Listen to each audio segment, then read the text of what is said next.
کیمیائی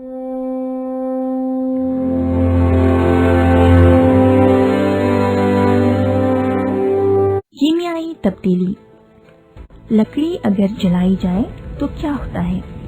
لکڑی جلتے ہی اس میں تبدیلی ہوتی ہے، لیکن جلنے کے بعد راکھ بچی رہتی ہے۔ لکڑی کا کچھ حصہ پوری طرح نہ جلا ہو تو وہ کوئلہ بنتا ہے۔ غرض جلنے کے بعد پہلے جیسی لکڑی باقی نہیں رہتی۔ لکڑی کے فرنیچر بنانا اور لکڑی کا جلنا، ان میں خاص تبدیلی کیا ہوتی ہے؟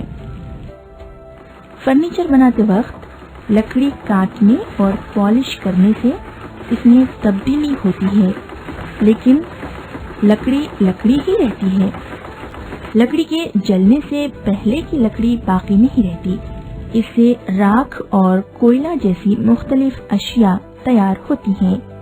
مطلب یہ ہے کہ فرنیچر بنانے سے لکڑی جیسی شے ہے ویسی ہی رہتی ہے، لیکن لکڑی جلانے سے اس سے نئی اشیاء تیار ہوتی ہیں۔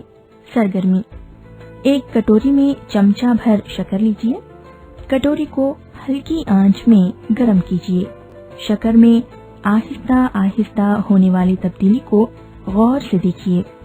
اس تبدیلی کے دوران گرم کرنا جاری رکھیے۔ کٹوری کی تہہ میں کوئلے جیسی سیاہ شے نظر آنے لگے تو گرم کرنا بند کیجیے۔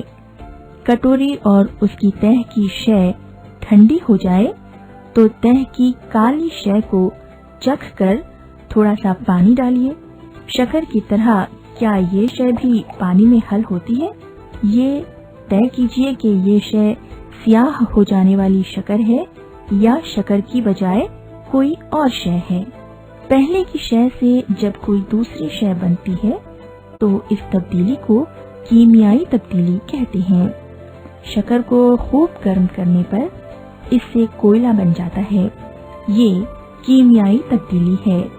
جس تبدیلی میں اصل شے اپنی حالت بدل کر ایسی نئی شے بن جاتی ہے جس کی خصوصیات الگ ہوں، اسے کیمیائی تبدیلی کہتے ہیں۔